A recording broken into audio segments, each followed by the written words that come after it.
Hi, everyone. Welcome back to the Starved Rock Murders with Andy Hale. Today, we have a very special episode for you. Christmas is just days away, so I played Santa Claus and I paid Chester a visit and dropped off a few Christmas presents. While at his house, I recorded a little conversation with Chester and his sister Mary. At times, it's heartwarming, at times, it's heartbreaking. It was really hard for me to put into words all the emotions I was experiencing when I met with Chester and Mary. Times I wanted to cry, at times I wanted to just give them a hug. It was just kind of surreal sitting there with the two of them. I still feel it. I still feel it now as I'm recording this. So get cozy, sit yourself down next to the Christmas tree. Here we go.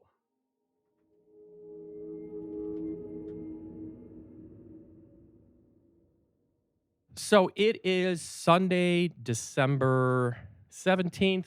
I'm here in LaSalle, Illinois, sitting at the kitchen table with Chester right now in his house, looking at a Christmas tree with presents underneath it, looking at some great muffins that we got this morning at Millstone Bakery. Little shout out to them on First Street. Great little place. Two huge ferns hanging in the window, Mary. I don't know how you did that. It's amazing. They're like gigantic. Chester, though, it is so good to see you. How you feel? I feel fine.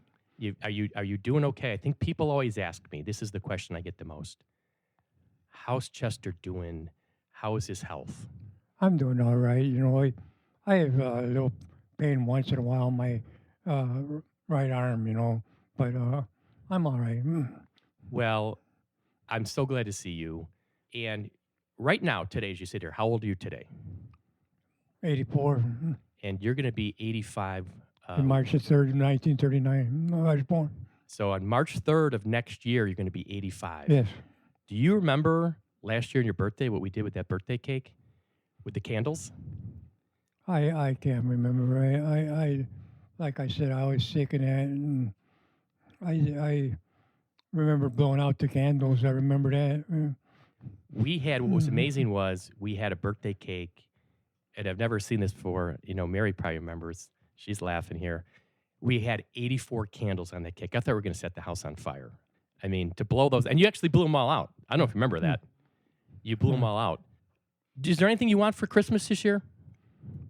No, the only thing I wanted, and like I said, to prove my innocence. That's more important to me than anything. Amen. Amen. That would be the most amazing Christmas present.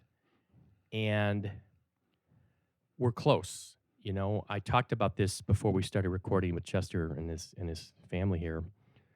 We're very close in light of this genetic genealogy result. I don't think there's any doubt now. There's no case. There is no case anymore. It proves Chester's innocence once and for all.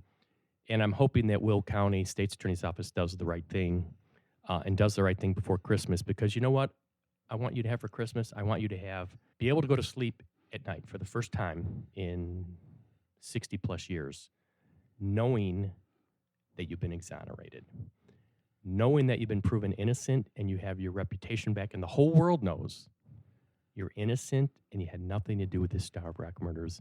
You think you sleep good if something like that happened? Yes. Oh, my gosh. It's hard, because we're so close, and seeing you sitting here and seeing you standing right now, sitting right in front of the Christmas tree and the presents, knowing that the presents under the tree really mean nothing, What, like you said, proving your innocence is the most important thing. What else do you want to say to people that are listening and been supporting you? There's a lot of people out there that have really been supporting you over the years. I just want to thank them from the bottom of my heart. Yeah. I get a lot of people that ask questions about you. I appreciate their help. Yeah. That's sweet. And I want people out there to know that Chester's here. He's doing great. It's amazing. 84, going to be 85 in March. I just want to say, you know what? I'm proud of you. I love you. I'm so glad I met you. And I just can't tell you how proud I am of you and everything you've been through and how you are today. I thank you. And so, like I said, You and Celeste are the best lawyers I could possibly have. I appreciate everything you've done for me. It's been an honor. It's been my honor and pleasure to represent you and to have met you and your family. It's changed my life. We were brought together for a reason. I just wish I could have met you earlier, and I wish I could have helped you earlier. I wish I would have met you, you know, 20 years ago, but I'm glad we did. Mm. I'm glad we did, and we'll always remain friends, good friends. I love coming out here, and as Chester and his family knows, I like to eat. So Chester and I have shared a lot of meals together. He's laughing right now. You can't hear it, but I brought out today. I always overdo it, like a huge coffee cake, a bunch of muffins. We go to Cracker Barrel all the time. Is there anything for Christmas? What's Mary cooking up? What are you guys gonna have? I don't know, but whatever they have, Ron and Mary are fabulous cooks, and that's all that matters to me. We'll have turkey and dressing and probably some sweet potatoes or some kind of potatoes and some kind of salad. Do you have like a favorite meal, something that you like look forward to? Like I said, everything they cook is fabulous. Yeah, I wish I had a Mary cooking for me. You know, do you like sweets? Do you like cookies? I like sweets once in a while, but like I say, There's laughter at the table here. I'm trying. I I'm think you're. trying to lose weight, and I keep gaining weight instead of losing it. Well, I haven't been helping. um, Mary's kind of laughing because when you said you have sweets once in a while, I think maybe you have them a little more often than that. But that's my problem. This sweet tooth. Well, I just want to say officially, I want to wish you a very Merry Christmas, a healthy and happy Christmas. Like I said, we're going to keep pushing forward. I'm hoping that the state's attorney's office does the right thing soon. You deserve it. We've proven the case 100 times over. There's no reason to delay. Your conviction should be vacated. So hang in there, okay? I will. And, I look forward to coming out here again and sharing food with you and meals and opening Christmas presents and everything else. May God continue to bless you. I thank you. Mary, you are Chester's sister. I think it's great that you and Ron have moved here from out of state to live here with Chester. There's a lot of love in this household. He's lucky to have family that can support him. I've seen a lot of people get out of prison who didn't have that. Think about getting out of prison and not having the love and support of family. How's the person gonna, Chester is where he's at today, health wise, strength wise, mentally, physically, because of family. You, Ron, Carrie, and Nita, the whole family. I just want to say for you, I know the sacrifice you've made, and I'm proud of you. And I just really appreciate everything you've done. And I thank you for feeling that way. It has been very hard being away from home for over 2 years now. And when we're home, every holiday is spent at our house with our children. We have 3 children, we have 6 grandchildren, and we have 5 great grandchildren. You're And blessed. and every holiday is spent at our house where Ron and I fix meat and pies, and all the kids bring in side dishes, and that's what we call family and home. Mm-hmm. And here we have Kevin and Becky, and we have Ella and Jake that come down from Chicago. And The kids, Kevin's here with us today too. yeah, So Kevin's shout out to here. Kevin Yep, too. he's our support system Yeah, too. even though he's wearing a Cleveland Browns hat and jersey, I'll Yeah. let that slide today. They're playing the Bears, so it's okay, Kevin. He said no. But yeah, He said no comment. it's a little different here than what when we're home, because all of our family lives back home, and this is extended family. What would it mean to you and Ron and Kevin and everybody else if Chester got the ultimate Christmas present this year, like that? After It all could- these years, you know what? I'll believe it when I see it. It would be unbelievable. Honest to God, it would be. but I'd hate to have to see some other family go through what we've had to go through all these Yeah. years because it doesn't go away. Yeah. What the Uyghur family tree, let me put it that way, the family Right. tree has been through, Right. all the different branches of the tree has been unimaginable. But I've seen so much love from this family. I've seen it firsthand. I mean, just sitting here now at the kitchen table and the faith you all have, it's going to happen. I'm just hoping it happens, like I said, soon. And I think Chester deserves this as a Christmas present. You know, we always think of our mom and dad and our aunts and uncles that are all gone, but we still have cousins that live in this area that have never moved away. Hmm. And I know it hasn't been easy. And Becky and Mhm. Johnny, Yeah. you know, those two kids, I don't know how they have survived. You know who I think about a lot? So in my office back in Chicago, I was able to buy just on like eBay original like 8x10 black and white photographs, like Associated Press photographs from the trial. Uh-huh. And there are some of your parents in court. And that just breaks my heart.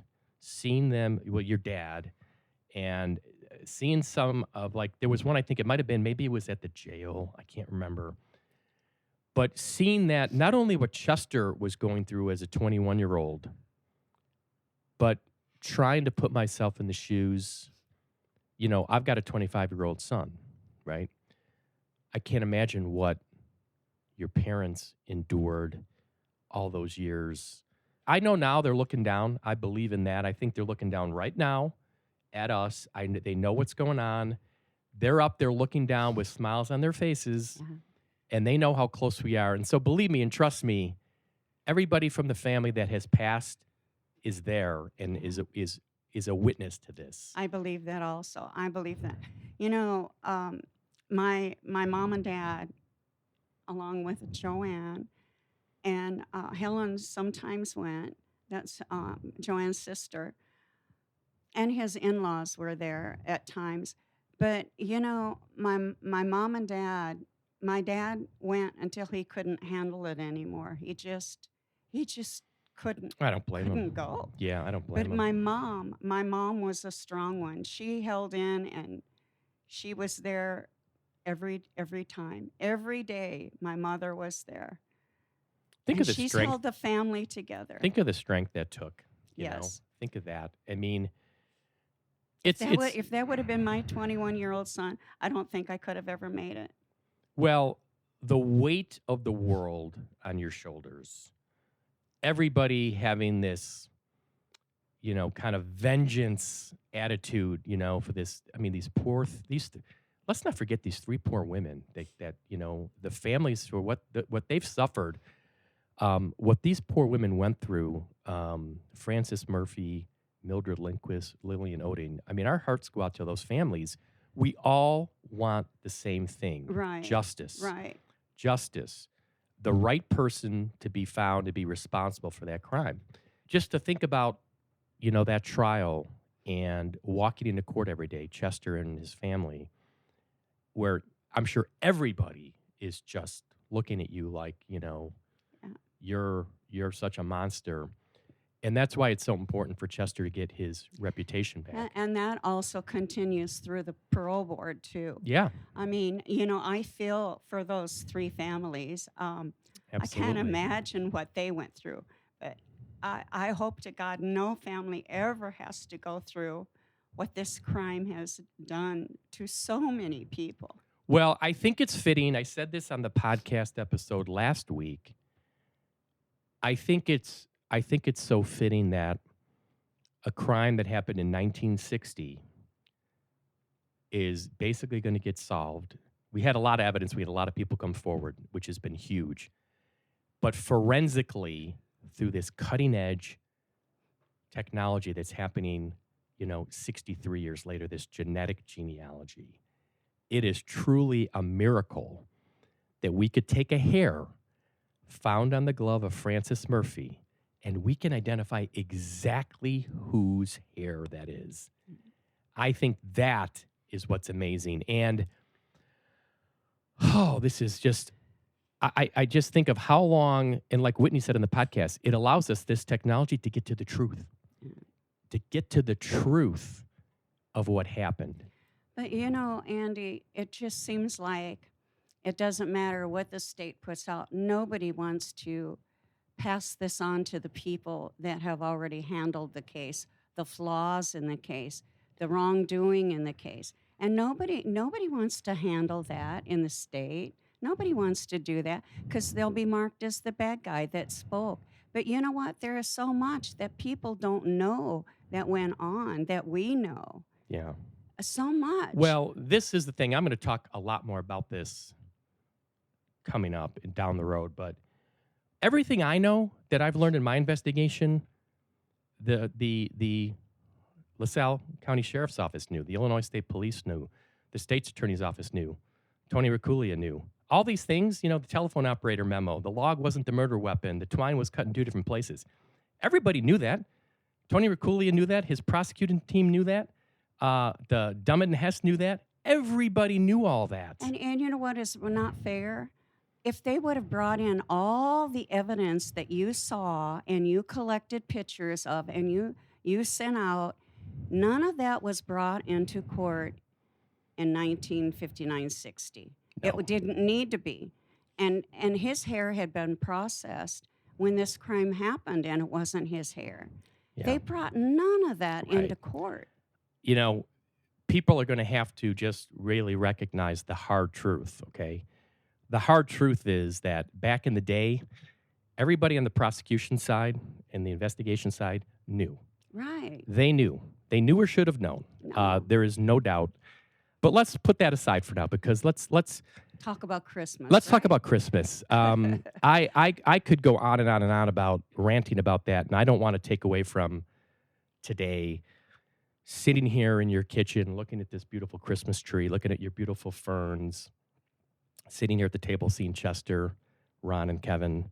I just feel the love at this table. I feel the love and I feel family. Tell me what you're going to make for Christmas Eve or Christmas, or is it 2 different meals? You know what? We haven't even thought about what we were going to have for Christmas.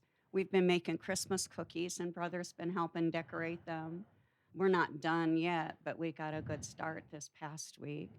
Christmas to us is just being together as family, and that's what always Christmas has been. It's just togetherness. That's right.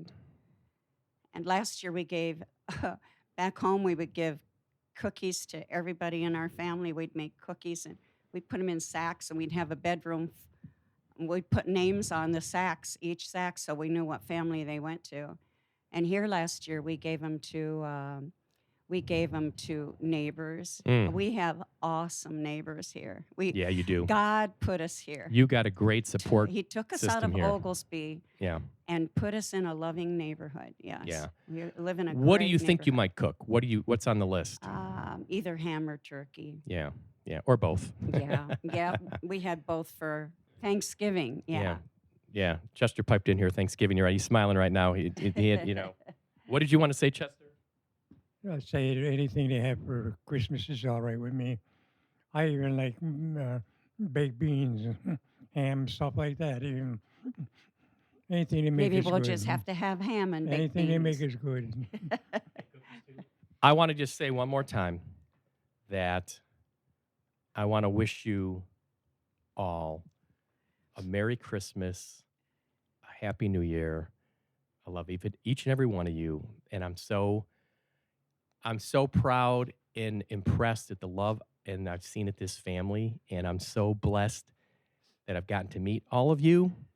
It's really been a life-changing experience for me, and I feel so enriched to just have met all of you. And so Well, we want to thank you and Celeste too. We want to thank you for taking our case, my brother's case, and Celeste.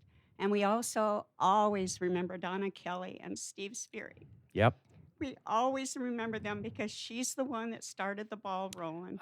She is passed the one. torch to me. Yep. Yeah. Yep. And we want to thank all the people, just not here in LaSalle, but all over the world that has heard about this case and that somehow has contacted Facebook where it's at. And we just thank everybody for all the support that they've given us and the help. Amen. Well, Merry Christmas. Happy New Year. 2024 is going to be a joyous, happy year. I feel it in my bones. I feel it in my gut. There's certain things you know, and this is something that I know. I'm looking forward to coming out here again and spending some more time with you all. So Real soon. real soon. Okay, sounds good. Thanks for listening, everyone.